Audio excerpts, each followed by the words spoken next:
प्रिय विद्यार्थियों, आज सामाजिक विज्ञान की कक्षा में मैं डॉक्टर उमेश कुमार वाजपेयी आप सभी का स्वागत करता हूं।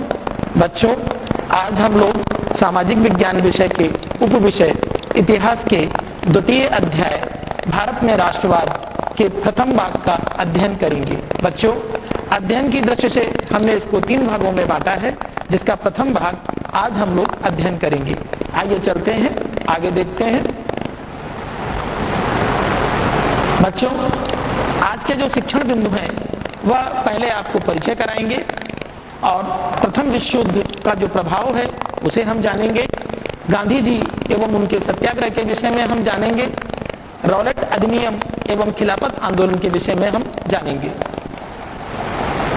आज के जो शिक्षण उद्देश्य हैं वह है प्रथम विश्व युद्ध द्वारा भारत में सामाजिक, राजनीतिक एवं आर्थिक जीवन पर डाले गए प्रभावों का अध्ययन हम करेंगे। दूसरे उद्देश्य में महात्मा गांधी जी और उनके द्वारा जो सत्याग्रह आंदोलन चलाया गया उसका ज्ञान हम प्राप्त करेंगे और महात्मा गांधी जी के द्वारा भारत में जो विभिन्न स्वतंत्रता आंदोलन चलाए गए उनके विषय में भी हम अध्ययन करेंगे। खिलाफत आंदोलन के महत्व को हम समझ सकेंगे। रॉलेट अधिनियम जैसे काले कानून के विषय में भी हम अध्ययन करेंगे। बच्चों, प्रश्न उठता है कि राष्ट्रवाद किसे कहते हैं। आपने इससे पिछले अध्याय में पढ़ा होगा कि यूरोप में राष्ट्रवाद का उदय, उसमें विस्तृत रूप से आपको समझाया गया था कि किस प्रकार यूरोप में राष्ट्रवाद उत्पन्न हुआ। तो आज हम इसको संक्षेप में लेते हैं। राष्ट्रवाद किसे कहते हैं? बच्चों, राष्ट्रवाद वह भावना होती है जो संपूर्ण देश को एकजुट कर देती है, जबकि लोगों के धर्म, भाषा, उनकी बोलियां, उनका खान पान, उनका निवास क्षेत्र, उनका पहनावा, उनकी संस्कृति, उनकी सभ्यताएं भिन्न भिन्न होती हैं। लेकिन जब कभी देश का कोई मुद्दा बनता है, देश में कोई आपत्ति आती है, कोई समस्या आती है, तो उस समय संपूर्ण देश एक सुर में बोलता है और इसी को राष्ट्रवाद कहा जाता है। बच्चों, राष्ट्रवाद देश के समस्त नागरिकों के विचारों का एक सामूहिकरण है, उन्हें देश के प्रति समर्पण का जो बोध कराता है।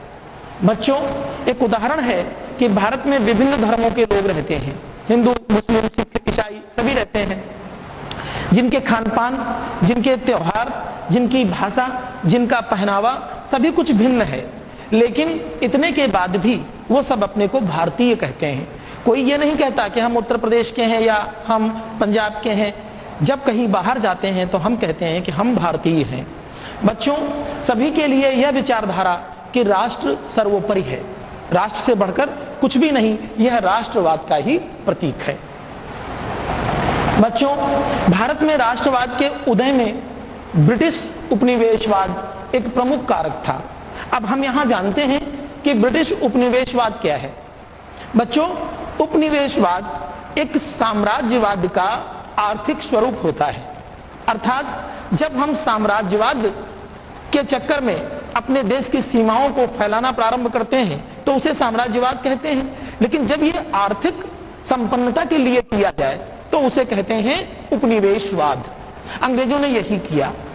बच्चों, 16वीं शताब्दी में अंग्रेजों ने ईस्ट इंडिया कंपनी एक व्यापारिक कंपनी बनाई और वो इंग्लैंड से चले हमारे देश की ओर, एशिया महाद्वीप की तरफ व्यापार करने के उद्देश्य से, और ये उनका उपनिवेशवाद था। अर्थात भारत को उन्होंने अपना उपनिवेश बनाया।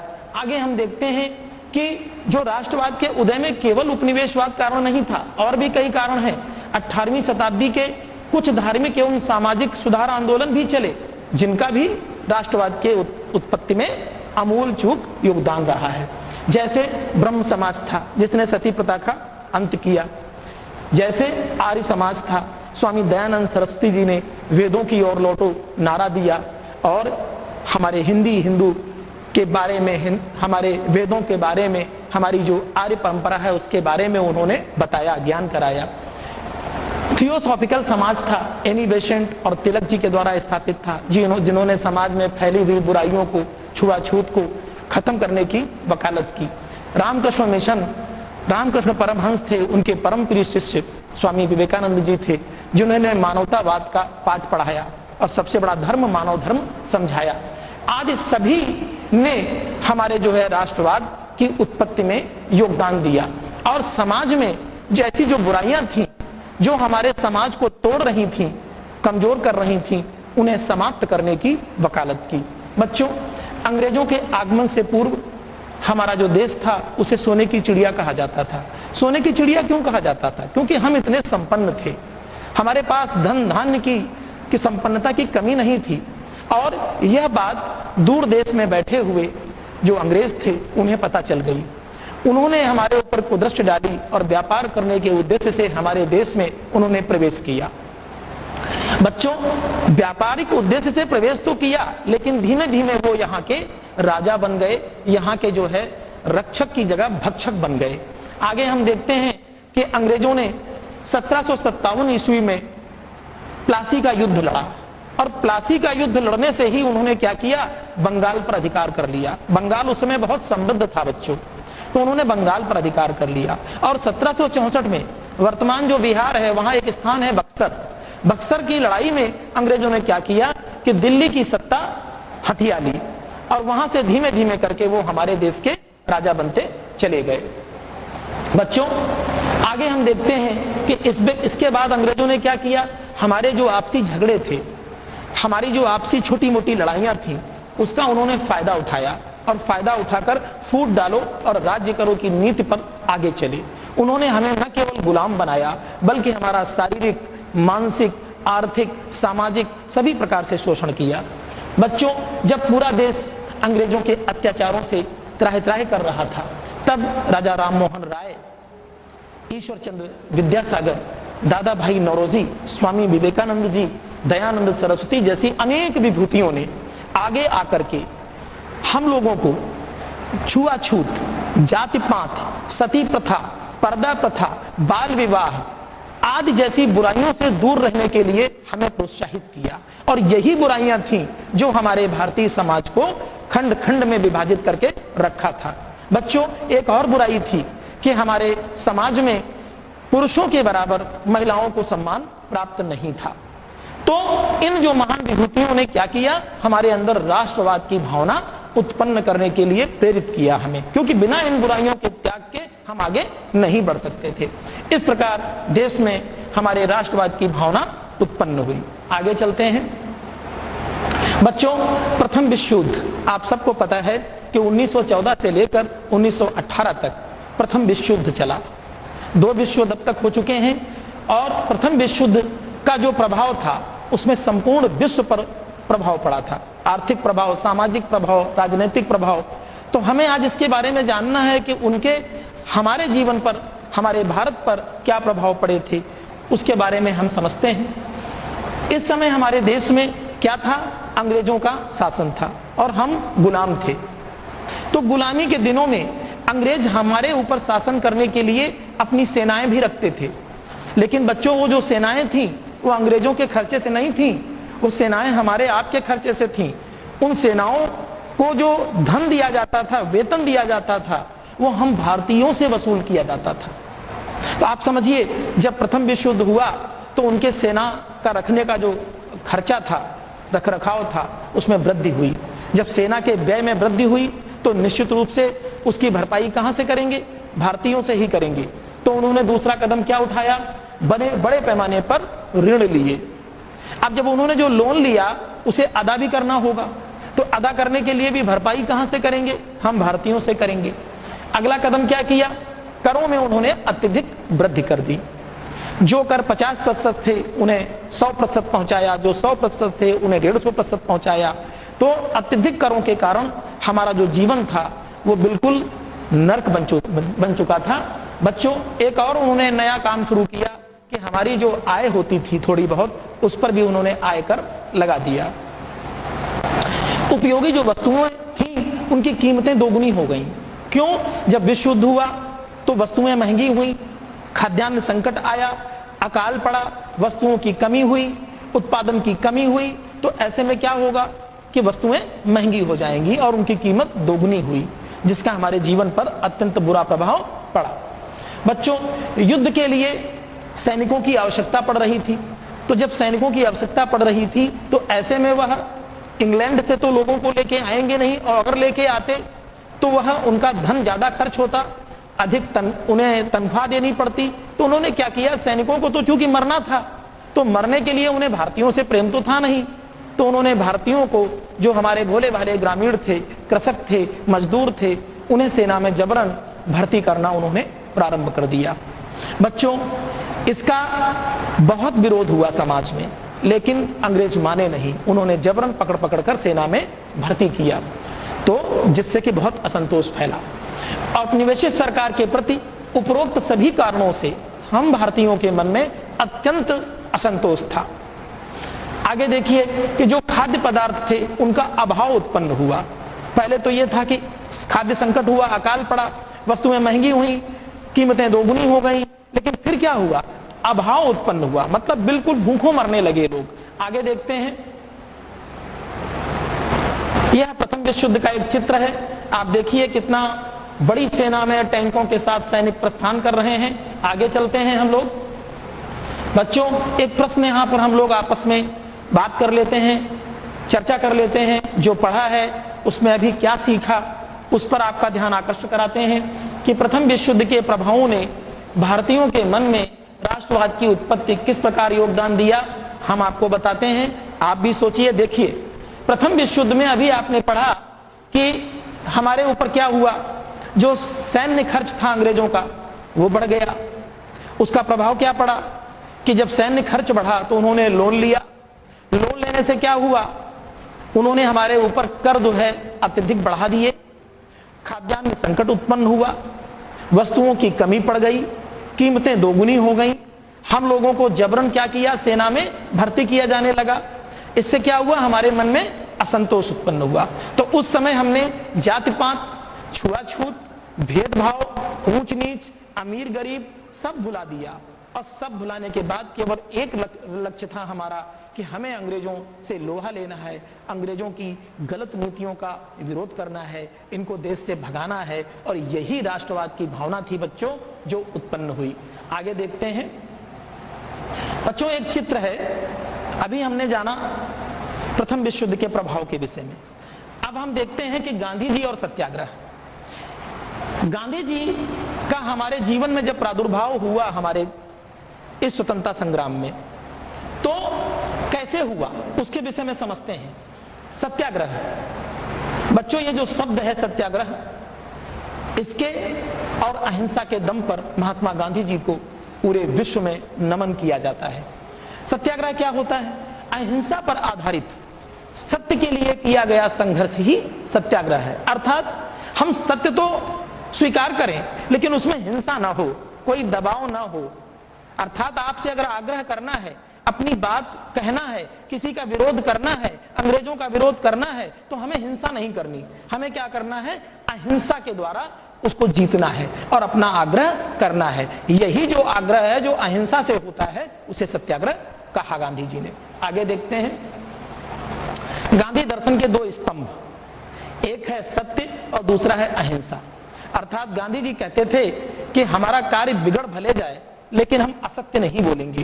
अर्थात अगर कोई उद्देश्य हमें प्राप्त करना है तो जितना उद्देश्य हमारा सत्य होगा, पवित्र होगा, उसके लिए जो साधन होंगे वो भी उतने ही सत्य और पवित्र होंगे। और अहिंसा मतलब हिंसा न करना, नेत्र हिंसा, मुख हिंसा, वाणी हिंसा या किसी को मारना, किसी भी प्रकार की हिंसा से गांधी जी परहेज करते थे।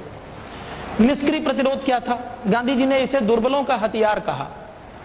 बच्चों, निष्क्रिय प्रतिरोध का तात्पर्य है, गांधी जी का कहना था कि अगर कोई आपको पीड़ा देता है तो बदले में आप भी उसको पीड़ा दें, ये आपकी कमजोरी है, ये कायरता है।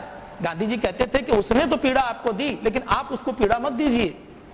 और इसी को निष्क्रिय प्रतिरोध कहते थे कि उसने पीड़ा दी, आपने बदले में उसको पीड़ा दे दी, आप शांत हो गए। बोले नहीं, यह कायरों का अस्त्र है। तो फिर क्या हुआ, सक्रिय प्रतिरोध एक शब्द दिया उन्होंने।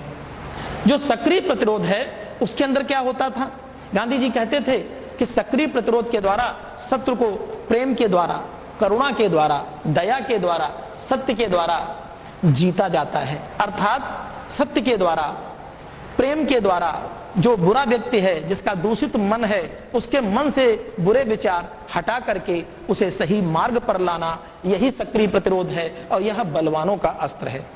तो आगे देखते हैं, फिर हम लोग आपस में चर्चा कर लेते हैं। अभी हम लोगों ने सत्याग्रह के विषय में पढ़ा। बच्चों, गांधी जी के सत्याग्रह में सक्रिय प्रतिरोध को आप किस प्रकार स्पष्ट करेंगे?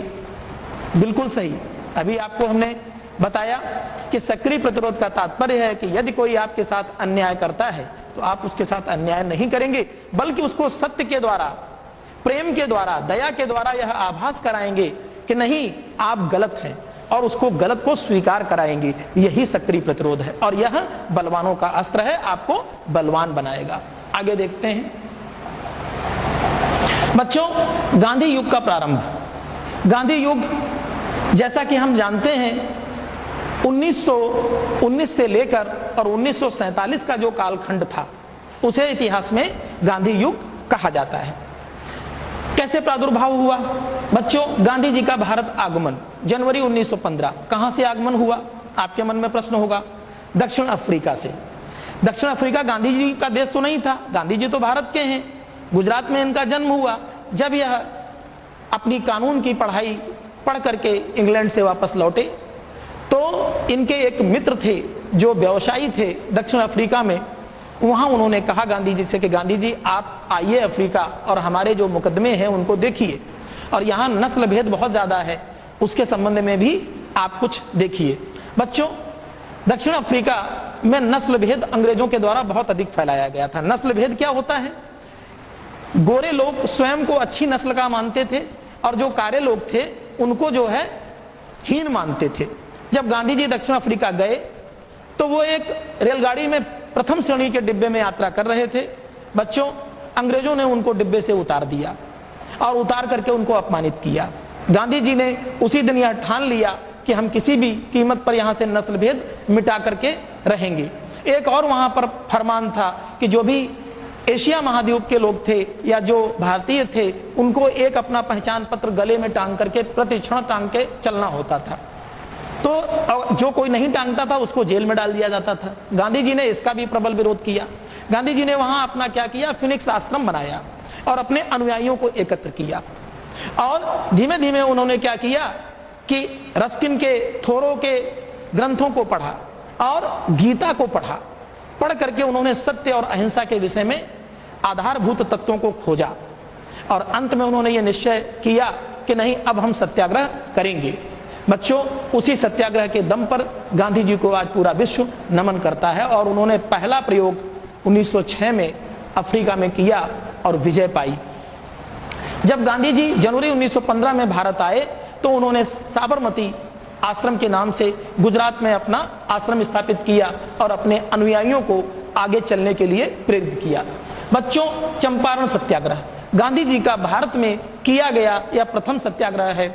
इसमें क्या हुआ कि चंपारण बिहार में एक जगह है जहां के किसान चावल की खेती आदि करना चाहते थे, लेकिन उन्हें अंग्रेज बागान मालिक जो थे वो नील की खेती जबरन करने के लिए बाध्य करते थे। एक तिनकठिया पद्धति चलती थी कि अपनी भूमि के 3/20 हिस्से में किसी कीमत पर जो है वो नील की खेती करनी ही करनी है।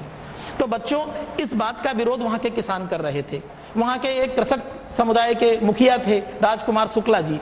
वो 1916 में गांधी जी से लखनऊ में मिले। उन्होंने गांधी जी से आग्रह किया कि आप आइए और चंपारण में आकर के हमारे किसानों को बचाइए। गांधी जी 1917 में चंपारण गए। वहां इन्होंने जा करके और सत्याग्रह करने की धमकी दी। वहां के प्रशासन ने गांधी जी को कहा कि आप यहाँ से जाइए, लेकिन गांधी जी नहीं माने। उन्होंने कहा हम सत्याग्रह करेंगे। अंत में वहां की सरकार को झुकना पड़ा और गांधी जी की जो सत्याग्रह की बात थी वो सफल सिद्ध हुई। आगे चल के हम देखते हैं बच्चों, इसी क्रम में 1918 में गुजरात में एक स्थान है खेड़ा। खेड़ा एक गांव था जहां की प्लेग की वजह से, अकाल की वजह से लोग जो है बहुत परेशान थे और अपनी जो वो थी लगान थी वो देने में अक्षम थे। लेकिन हुआ क्या, वहां के जो जमींदार थे, वहां के जो कृषक थे, वो उनमें आपस में द्वंद्व शुरू हुआ क्योंकि वहां लगान अत्यधिक बढ़ा दी गई थी जबकि किसान देने की स्थिति में नहीं थे। तो वहां के कृषकों ने आग्रह किया गांधी जी से कि आप हमारा ये जो है सत्याग्रह करें। गांधी जी ने खेड़ा सत्याग्रह के नाम से 1918 में अपनी भूख हड़ताल शुरू की, जिसके समक्ष वहां जो है वहां के जमींदारों ने जो हमारा अंग्रेज वर्ग था उन्होंने घुटने टेके और गांधी जी का प्रथम सफल सत्याग्रह 1918 का खेड़ा सत्याग्रह माना जाता है। बच्चों, अहमदाबाद मिल मजदूर आंदोलन, ये देखिए खेड़ा सत्याग्रह का चित्र है आपके समक्ष, और यह है अहमदाबाद मिल मजदूर आंदोलन जब कर रहे थे गांधी जी, उनका नेतृत्व कर रहे थे, तो उसका चित्र है अहमदाबाद मिल मजदूर आंदोलन। बच्चों, प्लेग फैलने के बाद जो वहां के मजदूर थे वो अपना बोनस मांग रहे थे, और बोनस देने में जो मिल के मालिक थे वो आनाकानी कर रहे थे, वो बोनस नहीं दे रहे थे। ऐसे में गांधी जी ने इस आंदोलन का नेतृत्व किया, और नेतृत्व करने में उन्होंने सफलता पाई। एक न्यायाधिकरण गठित किया गया जिसने मजदूरों के पक्ष में निर्णय लिया, और अंत में उन्हें बोनस प्रदान किया गया, और यह आंदोलन भी गांधी जी का सफल हुआ। आगे चलते हैं बच्चों, रॉलेट अधिनियम का विरोध 1919। रॉलेट अधिनियम क्या था बच्चों? 1917 में अंग्रेज सरकार ने क्या किया कि भारत में जो हमारे मन में अंग्रेजों के प्रति एक बहुत बुरा असंतोष उत्पन्न हो रहा था, क्रांतिकारी गतिविधियां बढ़ रही थीं, ये जो चीजें बढ़ रही थी इसका आकलन करने के लिए कि किस स्तर पर भारतीयों में हमारे प्रति बहुत ज्यादा असंतोष है, उसका पता लगाने के लिए, और इसलिए उन्होंने एक कानून बना दिया जिसे रॉलेट कानून बनाया कहा गया। और यह अधिनियम केंद्रीय विधानसभा में बिना हमारी मर्जी के पारित कर दिया गया। बच्चों, यह अधिनियम ऐसा था जिसके अंतर्गत किसी भी भारतीय व्यक्ति को बिना उसका कारण बताए जबरदस्ती जेल में डाल दिया जाता था। उसे अपनी बात कहने का अधिकार नहीं था, अपना वकील करने का अधिकार नहीं था, अपनी अपील करने का अधिकार नहीं था। इसीलिए गांधी जी ने इस कानून को काला कानून की संज्ञा दी और इसे राष्ट्रव्यापी एक आंदोलन बना दिया। इसका विरोध शुरू हुआ। बच्चों, इसे बिना वकील, बिना अपील, बिना दलील का कानून कहा गया। गांधी जी जिस समय दिल्ली में प्रवेश करना चाह रहे थे, यह घटना है 9 अप्रैल 1919 के आसपास की, और गांधी जी को कैद कर लिया गया, ले जाकर के मुंबई अंग्रेजों ने छोड़ा। उसी समय पंजाब में सैफुद्दीन किचलू और सत्यपाल, दो वहां के नेता थे, वह भी वहां विरोध कर रहे थे, उनको भी उठा के कारागार में डाल दिया था। आंदोलन पूरी तरीके से हिंसा का रूप लेता जा रहा था, अंग्रेज दमनकारी नीतियां अपना रहे थे। ऐसे में अमृतसर में क्या हुआ कि 10 अप्रैल के दिन सभी क्रांतिकारियों ने, आंदोलनकारियों ने शांतिपूर्ण तरीके से सैफुद्दीन किचलू और सत्यपाल को छुड़ाने के उद्देश्य से और रॉलेट एक्ट के विरोध स्वरूप सभा का आयोजन किया जा रहा था। इतने में अमृतसर का जो जनरल डायर था, वो सैन्य अधिकारी था वहां का, उसने सेना बुला ली, और 13 अप्रैल के दिन जिस समय जलियांवाला बाग नामक स्थान पर हजारों की संख्या में निहत्थे बच्चे, महिलाएं और पुरुष एकत्रित थे, उस समय जनरल डायर ने भीषण तरीके से गोली चलवाई और हजारों लोगों की अकाल मृत्यु हुई। इस नरसंहार का पूरे विश्व ने प्रबल विरोध किया, लेकिन जनरल डायर को अंग्रेजों ने इंग्लैंड में पुरस्कृत किया। बच्चों, आगे देखते हैं, इस घटना को ही जलियांवाला बाग हत्याकांड के नाम से जाना जाता है। आगे देखते हैं खिलाफत आंदोलन 1919 से 1922। बच्चों, खिलाफत आंदोलन क्या था? जिस समय प्रथम विश्व युद्ध चल रहा था, तो जो तुर्की था, तुर्की का खलीफा जो था, उसे समस्त विश्व के जो मुसलमान थे वो अपना मुखिया मानते थे। तो जो अंग्रेज थे उन्होंने यह आश्वासन दिया था कि अगर हम युद्ध जीत जाते हैं तो हम तुर्की को किसी भी प्रकार की क्षति नहीं पहुंचाएंगे। लेकिन हुआ ऐसा नहीं। जब अंग्रेज अपना विश्व युद्ध खत्म हुआ तो उन्होंने तुर्की के विघटन का षड्यंत्र रचा और तुर्की का विघटन कर दिया। सेवर्स की संधि के बाद तुर्की का विघटन हो चुका था। ऐसे में जो भारतीय मुसलमान थे, मोहम्मद अली, शौकत अली, इन सबके मन में बहुत ज्यादा आक्रोश हुआ और उन्होंने अंग्रेजों की खिलाफत करने का निर्णय लिया। अखिल भारतीय खिलाफत कमेटी की बैठक 24 नवंबर 1919 को दिल्ली में हुई और जो हमारे खिलाफत आंदोलन के मुखिया थे मोहम्मद अली, शौकत अली, उन्होंने गांधी जी से आग्रह किया कि आप इसका नेतृत्व करें। गांधी जी ने हिंदू मुस्लिम एकता का यह सुनहरा अवसर जाना और इसको लेकर के उन्होंने दिल्ली में इसका अध्यक्षीय कार्य स्वीकार किया। अब जो खिलाफत आंदोलन था वो एक तरीके से गांधी जी के रास्ते पर चल पड़ा था। गांधी जी ने कहा कि आप हमारे साथ आ जाइए, हम लोग एक बड़ा आंदोलन अंग्रेजों के विरुद्ध छेड़ते हैं। ये देखिए, इसमें हिंदू मुस्लिम सिख ईसाई सबका आप समन्वय देख रहे होंगे। तो यह एक एकता का माहौल गांधी जी ने बनाया था। आगे हम लोग देखते हैं। बच्चों, पाठ का सारांश हम लेते हैं कि आज हम लोगों ने क्या क्या सीखा। जैसे आज राष्ट्रवाद कैसे उत्पन्न हुआ, हमने इसके विषय में जाना कि किन किन परिस्थितियों में ब्रिटिश उपनिवेशवाद और जो हमारे धार्मिक सामाजिक आंदोलन थे, ब्रह्म समाज, आर्य समाज, थियोसॉफिकल समाज जैसे चर्चा जो हमने की, उन सब का योगदान था जिन्होंने हमारे अंदर राष्ट्रवाद की भावना उत्पन्न की। बच्चों, प्रथम विश्व युद्ध के जो प्रभाव पड़े हमारे जीवन पर, राजनीतिक, आर्थिक, सामाजिक, उनका भी हमने अध्ययन किया। गांधी जी के जो नवीन प्रयोग थे, सत्याग्रह, हमने उसको समझा कि सत्याग्रह क्या होता है, सत्य के प्रति आग्रह और बिना हिंसा के, उसी को सत्याग्रह कहा जाता है। इसके विषय में हमने जाना। गांधी जी द्वारा भारत में चलाए गए जो विभिन्न आंदोलन थे, उनके विषय में हमने अध्ययन किया, आपको बताया। चंपारण सत्याग्रह, खेड़ा सत्याग्रह, अहमदाबाद मिल मजदूर आंदोलन और खिलाफत आंदोलन में भी गांधी जी ने सहयोग दिया। बच्चों, खिलाफत आंदोलन के महत्व को हमने समझा कि कैसे खिलाफत आंदोलन शुरू हुआ और अंत में कैसे वो जो है हिंदू मुस्लिम एकता का प्रतीक बना। और रॉलेट अधिनियम के विषय में हमने जाना कि रॉलेट अधिनियम एक ऐसा काला कानून था जिसे बिना वकील, बिना अपील, बिना दलील का कानून कहा गया, जिसका पूर्ण रूप से संपूर्ण भारत में विरोध हुआ और जिसका नेतृत्व गांधी जी ने किया। आज का बच्चों जो गृह कार्य है वह हम आपको दे रहे हैं कि प्रथम विश्व युद्ध का भारत की आर्थिक स्थिति पर क्या प्रभाव पड़ा, आपको इसे करना है।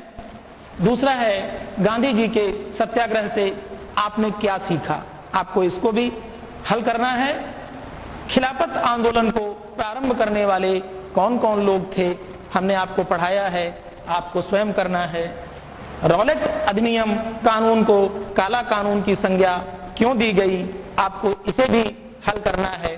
आगे हम देखते हैं बच्चों, ऑनलाइन अभ्यास यदि आप करना चाहते हैं तो ऑनलाइन अभ्यास के लिए जो हमारा NCERT की वेबसाइट पर जाकर, दीक्षा ऐप पर जाकर आप अध्ययन कर सकते हैं। और हमारे माध्यमिक शिक्षा परिषद उत्तर प्रदेश का जो YouTube लिंक चैनल है उसका भी आप जाकर के अध्ययन उस पर कर सकते हैं। आगे हम लोग चलते हैं बच्चों, इसकी जो अग्रिम पाठ्य वस्तु है वो भाग 2 में आप पढ़ेंगे।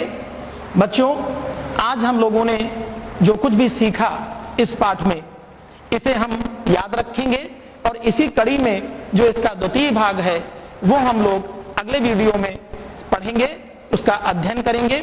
हमें आशा है कि आज हमने आपने मिलकर बहुत कुछ सीखा है और इसलिए हम अब आपसे विदा लेते हैं। धन्यवाद।